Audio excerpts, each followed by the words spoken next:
গরিবের মেয়েদের যত সমস্যা গরিবের মেয়েদেরই হয়, কারণ ভাগ্য খারাপ হলে যা হয় আর কি।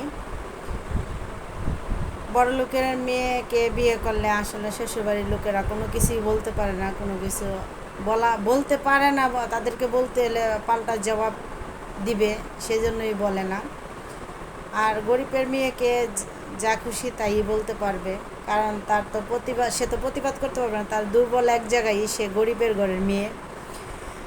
গরিবের মেয়ের আসলে অনেক সমস্যা, সব দিকেই সমস্যা গরিবের মেয়েদের আসলে শ্বশুরবাড়ির কাছে কোনো মূল্যায়ন পায় না, কোনো দাম পায় না।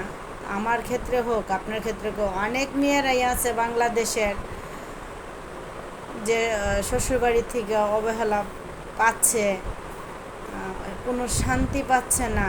কারণ দেখা যায় যে তার সমস্যা একটাই, সে গরিবের মেয়ে। তা আমারও দিন শেষে কথা একটাই, গরিবের মেয়েদের আসলে অনেক কষ্ট। বাংলাদেশে অ্যাভেলেবেল মানুষের মেয়েরা, গরিবের মেয়েরাই কষ্ট ভোগ করতেছে। অনেক মেয়েদেরকে দেখবেন যে প্রকাশ করে না, কিন্তু তাদের ভিতরে যে কত দুঃখ কষ্টগুলি লুকিয়ে আছে, আসলে তারা বাবা মার কাছেও বলতে পারে না, আর নিজের কাছে তো সে এক জায়গায় দুর্বল, সে গরিবের মেয়ে।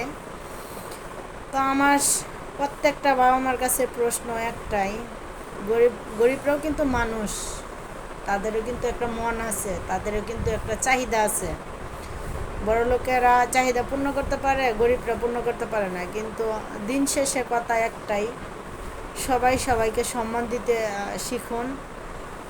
আর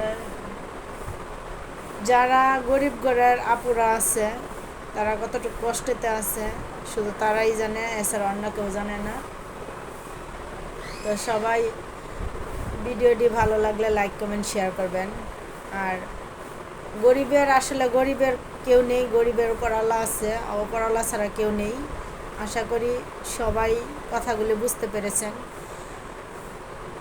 গরিব ধনী সবই উপর আল্লাহর কাছে, কাউকে ধন দেয়, কাউকে দেয় না, কারো মন আছে, কারো ধন আছে, হ্যাঁ। কিন্তু আসলে সবাইকে সবাই সম্মান দেওয়া উচিত।